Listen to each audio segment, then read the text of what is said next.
Podcast start in 3, 2, 2, 1, 1, enjoy! Halo teman-teman, selamat pagi, siang, sore, dan malam. Atau apapun itu, terserah kalian nonton kapan itu. Dan pasti kalian sudah kangen kan sama podcast dari kelompok kami. Iya, kita juga kangen sama kalian. Tapi ingat lo ya, stay at home aja, biar pandemi ini cepat selesai.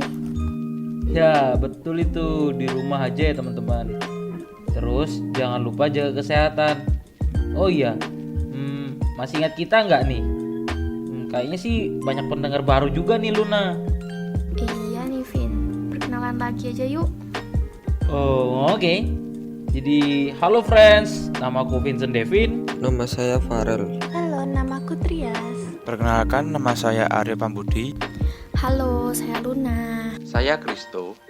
Halo, nama saya Nois. Oke, mantap. Kita langsung cus mulai ke podcast yuk. Mantap, teman-teman. Di sini siapa sih yang nggak punya HP? Semua orang pasti udah pakai HP kan, karena HP itu sangat praktis banget.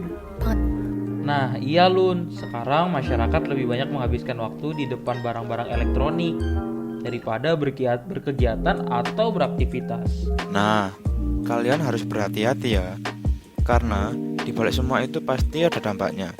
Tindakan yang dilakukan tersebut mengakibatkan berkurangnya aktivitas tubuh, dapat membuat tubuh kita tidak membakar kalori, sehingga akan menjadi timbunan lemak dan membuat Anda kegemukan bahkan obesitas, dan juga mengakibatkan sakit kepala atau pusing, dan juga sakit leher dan pinggang, lalu bau pegal dan lain-lain. Iya teman-teman, apalagi sekarang kita sekolah berbasis daring. Kita di depan media elektronik terus jadinya.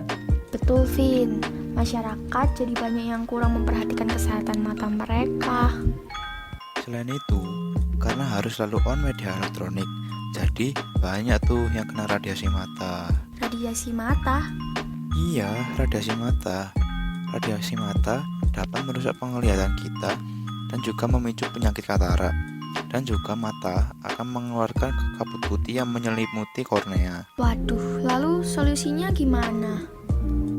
Saat radiasi mata menyerang, cara mencegahnya adalah: pertama, kurangi cahaya gadget; kedua, istirahatkan mata; ketiga, jauhkan gadget dari area kepala. Oh begitu, teman-teman di rumah jangan lupa diaplikasikan ya tips kita.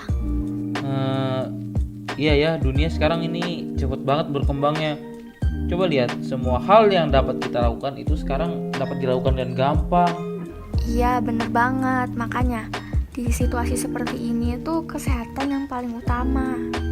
Yaitu dengan berolahraga, makan makanan bergizi, dan ikuti protokol pemerintah di era pandemi ini supaya dinamika kehidupan tetap seimbang, tidak banyak yang meninggal atau terjadi perpindahan penduduk di mana-mana.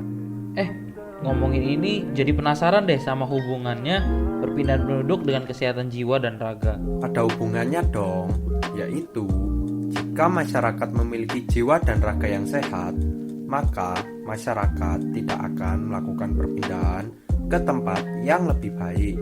Sama seperti diri kita sendiri loh, yakni dengan menjaga kesehatan jiwa dan raga kita dengan lingkungan yang terjaga, kita tidak perlu pindah ke tempat lain.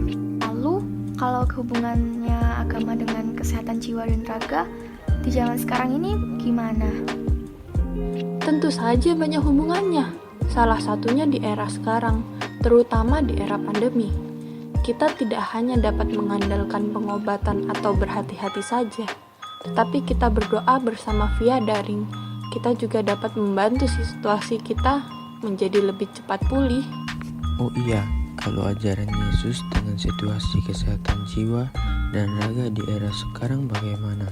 Yesus pernah berkata, "Tidak tahukah kamu bahwa tubuhmu adalah bait Roh Kudus yang diam di dalam kamu, Roh Kudus yang kamu peroleh dari Allah, dan bahwa kamu bukan milik kamu sendiri, sebab kamu telah dibeli dan harganya telah lunas dibayar. Karena itu muliakanlah Allah dengan tubuhmu." Iya, apalagi di situasi ini kan situasinya mewajibkan kita buat ngelakuin apa-apa dari jauh, ibadah dari jauh, sekolah dari jauh, pacaran dari jauh.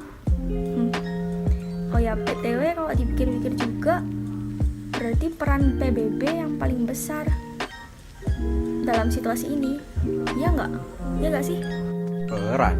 Peran apa, Lun? Oh iya, Guterres merinci sejumlah langkah yang harus dilakukan pemerintah tiap-tiap negara di dunia untuk melancarkan upaya penanggulangan wabah bersama. Yang utama adalah dukungan politik yang kuat.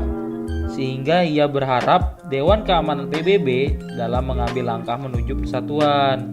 Gitu teman-teman. Ya guys, di kondisi ini kita sebagai masyarakat harus saling bekerja sama agar keadaan terkontrol dan pandemi ini cepat selesai.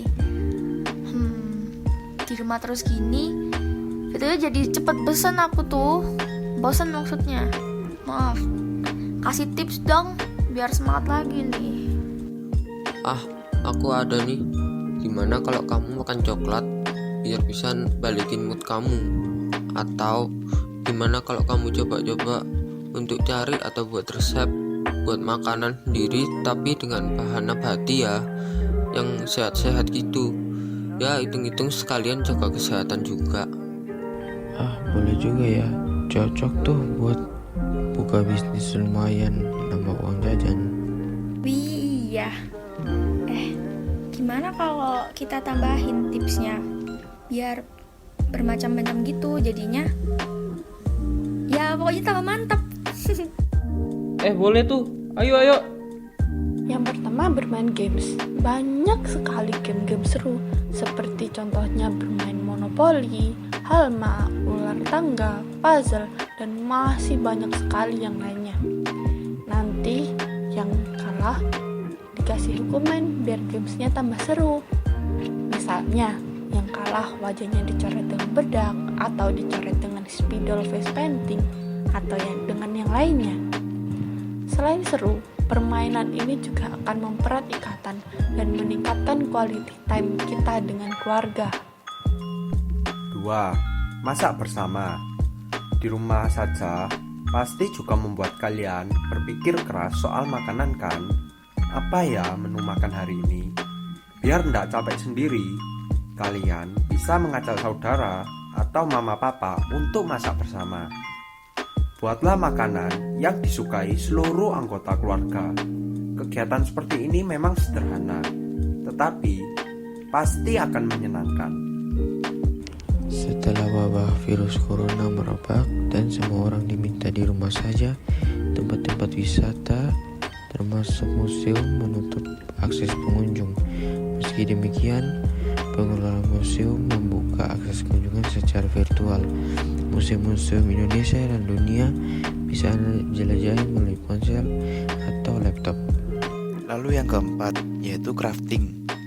Aktivitas ini juga pasti bisa jadi kegiatan yang menyenangkan di rumah dan tidak usah yang ribet. Misalnya, sambil berjemur pagi, kalian bantu ibu menyapu halaman rumah dan mengumpulkan daun kering. Daun-daun kering ini bisa kalian kreasikan menjadi hiasan ditempel di kertas. Dan juga ajak keluarga dan saudara menggambar dan membuat sesuatu, seperti kartu edukasi tentang virus corona dan lain-lain. Nah, selain itu juga ada tips dari UNICEF loh. Dalam panduannya, UNICEF memberikan beberapa alternatif kegiatan yang bisa dilakukan bersama anak-anak. Kegiatan bersama bayi, contohnya menirukan ekspresi dan suara, bernyanyi, bercerita, dan membaca buku. Nah iya, udah gak terasa ya, udah di ujung podcast aja nih. Sekian podcast dari kami. Ingat ya teman-teman, jangan lupa jaga kesehatan dan tetap pakai masker. Kami pamit dulu, sekian dan terima kasih. Jangan lupa tombol like, komen, dan subscribe untuk nilai kami ke depannya teman-teman. Makasih.